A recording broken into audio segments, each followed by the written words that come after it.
কি জানতে হয় আর কি জানতে হয় না সেটাই তো জানি না বড় বৌমা। এর আগে তো কোনোদিন বাড়ির চৌকাঠের বাইরে পা রাখিনি। আচ্ছা ঠিক আছে ঠাম্মি, তোমরা এখন এগুলো ছাড়ো না। তোমরা যেটুকু জানো সেটাই যথেষ্ট। হ্যাঁ মানে তোমরা যেটা জানো সেটা আর কেউ অন্য কেউ জানে না সেটা।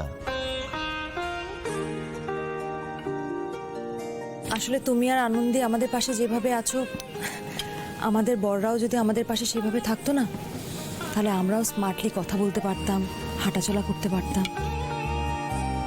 আচ্ছা তোমরা এখানে এসেও সেই একই কথা বলবে? খাও। এই আনন্দী, তুই কি ভালো গান গাইলি রে।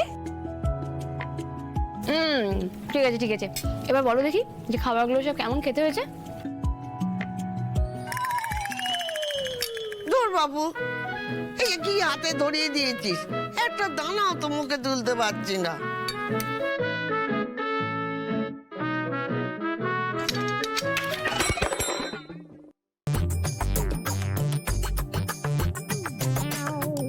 যা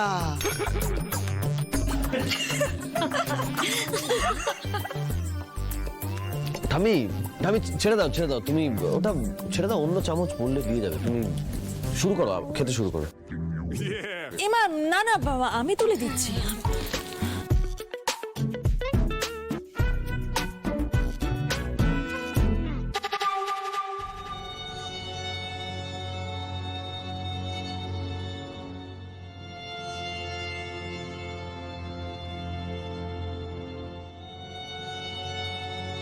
ও গড, তরোয়ালের মতো স্পুন ধরেছে।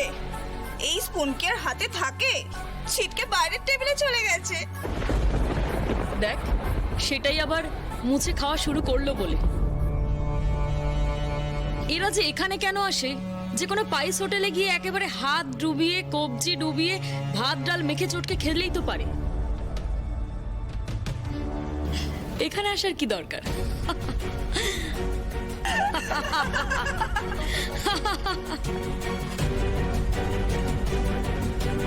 আনন্দী, তুই কোথায় যাচ্ছিস মা? এক মিনিট আনন্দী, শোন না আমার কথাটা শোন। আনন্দী, এক্সকিউজ মি, আপনাদের সাথে দুটো কথা ছিল। এক্সকিউজ মি, আমি কি আপনাকে চিনি? না চেনেন না, আমিও আপনাকে চিনি না আর চিনতে চাইও না, কিন্তু একটা জিনিস জানতে খুব ইচ্ছা হলো, তাই ওখান থেকে এখানে উঠে এলাম। আচ্ছা, জন্মের পর আপনারা ঝিনুকে করে খাওয়ার পরেই কি কাঁটা চামচে করে খেয়েছেন?